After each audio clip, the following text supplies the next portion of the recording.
Bonjour à tous, merci de suivre Afrique Télévision. À présent, la revue de presse du jour.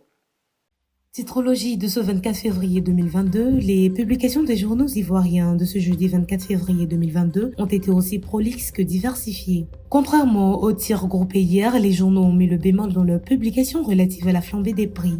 À ce sujet, le journal Inter annonce que le Premier ministre Patrick Hachi rencontre les consommateurs aujourd'hui. Lutte contre la vie chère, Hachi rencontre les commerçants aujourd'hui. Tire à sa une le journal L'Expression. Patrick Hachi tient une réunion cruciale aujourd'hui, renchérit le quotidien Soir Info. Et du journal Le Patriote décret que le gouvernement prend les choses en main. Pour sa part, le journal intelligent d'Abidjan croit savoir les raisons de la hausse vertigineuse des prix des denrées alimentaires de base. Ce journal barre à sa une, je cite, augmentation du prix de certains produits en Côte d'Ivoire, la baisse des pluies et la hausse du prix d'engrais parmi les causes, explique le journal. Ce qui fait dire au quotidien Le Nouveau Réveil, je cite, concrètement, que fait Ouattara pour son peuple? Les Ivoiriens veulent la baisse des prix, pas les contenir. Et du journal Le Temps de renchérir, je cite, vie très chère et intenable. Les Ivoiriens affamés, Ouattara et ses ministres s'en moquent. Ou encore, selon le journal Le Bélier, je cite, le gouvernement tente de distraire les Ivoiriens. Les journaux ont mis une emphase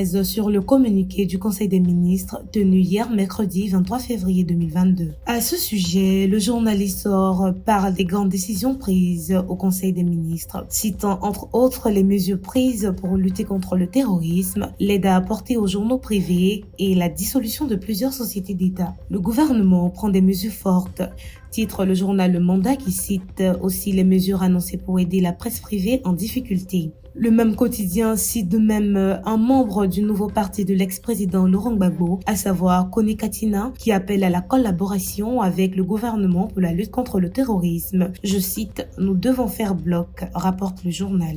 Le journal Le Patriote cite pour sa part à sa une la réaction du gouvernement sur les allégations relatives au surendettement de la Côte d'Ivoire sous Ouattara. Faux, réplique le gouvernement par la voix du porte-parole qui parle de pure manipulation. Citant le porte-parole du gouvernement Amadou Koulibaly qui déclare, je cite, notre dette est largement en dessous de la norme communautaire, rapporte le journal Le Patriote. À ce sujet, le quotidien gouvernemental Fraternité Matin renchérit pour dire que la dette publique est maîtrisée, relayant une déclaration du porte-parole gouvernemental. Le même quotidien parle aussi des solutions envisagées pour aider la presse privée en difficulté financière.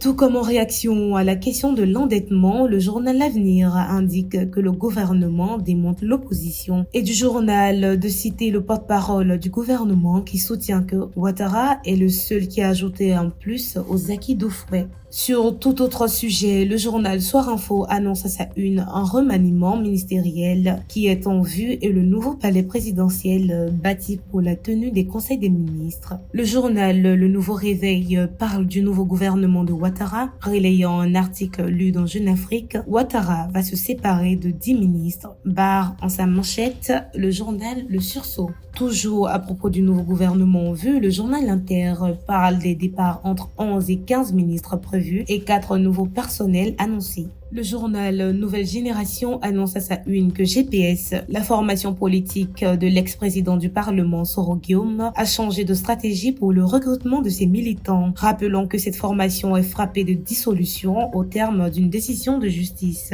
Enfin, certains journaux parlent de la visite prochaine de Laurent Gbagbo à l'Ouest. Le journal Le Panafricain, parlant de cette visite, titre à sa une, visite du PPACI à l'Ouest, voici ce que Gbagbo va voir en pays ouest. Non sans illustrer son titre de chiffres de charniers et de personnes tuées à l'Ouest pendant la crise post-électorale. Et du journal Le Nouveau Réveil de titrer, je cite, Gbagbo à l'Ouest chez les Ouest début mars, les préparatifs vont bon train. Ce sont entre autres les faits saillants abordés par les journaux ivoiriens. Merci à tous de nous avoir suivis. Restez connectés sur Afrique Télévision. C'était Shekina Yato. À bientôt.